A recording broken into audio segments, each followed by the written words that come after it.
Assalamualaikum warahmatullahi wabarakatuh. Alhamdulillahirabbil alamin wal aqibatu lil muttaqin wala udwana illa 'alal zalimin. Asyhadu an la ilaha illallah al malikul haqqul mubin wa asyhadu anna Muhammadan 'abduhu wa rasuluh as-shadiqul wa'dil amin. Allahumma shalli wa sallim wa barik ala Muhammadin wa ala alihi wa sahbihi ajma'in. Jamaah yang dirahmati oleh Allah Subhanahu wa taala, kali ini akan saya sampaikan sebuah tausiah dengan tema jangan ambil yang batil. NH Ainun Najib tahun 1991 mengarang sebuah buku yang diberi judul Selilit Sang Kiai. Dalam buku itu diceritakan ada seorang kiai yang karismatik. Beliau meninggal dunia dan membuat para santri dan pengikutnya amat sangat berduka. Sampai-sampai ada salah seorang santri bermimpi bertemu dengan beliau. Dilihatnya sang kiai itu mundar-mandir di depan surga dan tidak segera masuk ke dalam surga. Lalu santri itu bertanya, "Wahai kiai, bukankah engkau orang yang alim? Bukankah engkau orang yang soleh? Dan bukankah engkau pantas untuk masuk surga?" Maka sang kiai ini menjawab, "Aku masih punya satu tanggungan yang belum aku selesaikan di dunia." Sang santri bertanya, "Apa itu kiai?"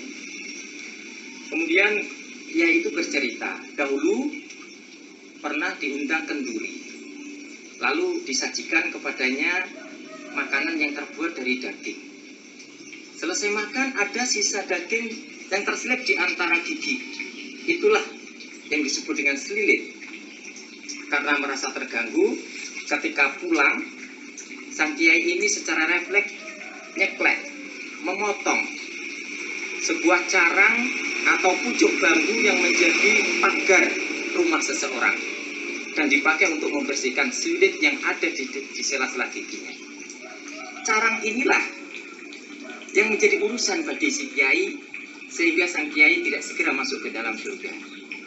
Para jamaah sekalian, mungkin kita bertanya, apa mungkin hanya carang yang kecil saja itu bisa menjadi masalah yang besar nanti di akhirat? Coba mari kita lihat firman Allah di dalam surat Az-Zalzalah. Allah berfirman, "Wa may ya'mal mithqala dzarratin khairan yarah wa may ya'mal mithqala dzarratin syarran yarah." Barang siapa yang berbuat kebaikan meskipun sebesar dzarrah, maka dia akan melihat balasannya. Dan barang siapa berbuat keburukan meskipun sebesar dzarrah, maka dia pun akan melihat balasannya. Artinya Allah akan menghisab kita dengan ukuran dzarrah.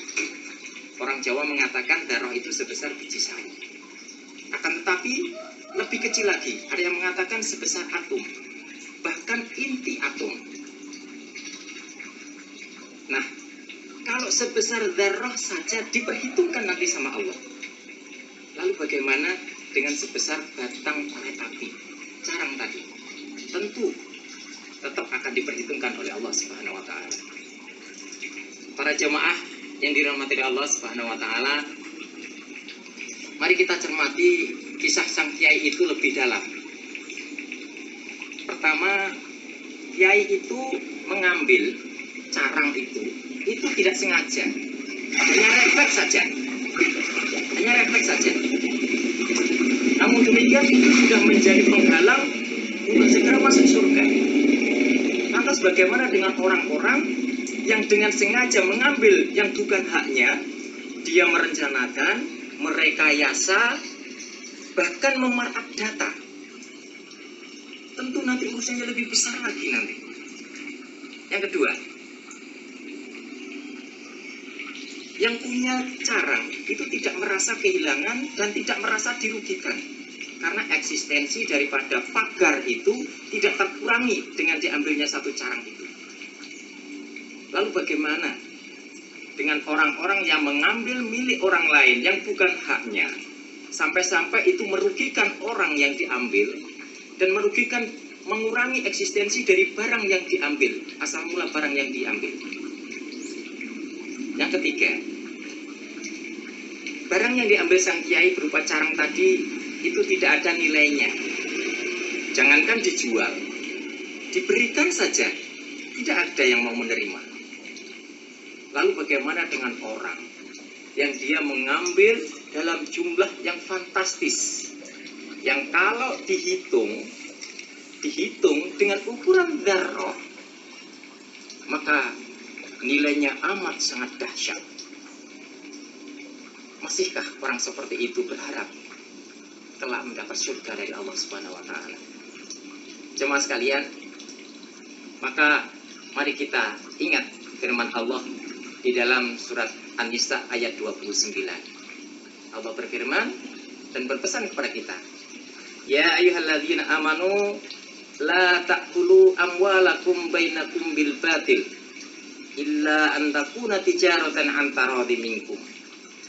Wahai orang-orang yang beriman, janganlah kamu makan harta di antara kamu dengan cara yang batil, kecuali dengan sebuah perniagaan yang rela sama rela.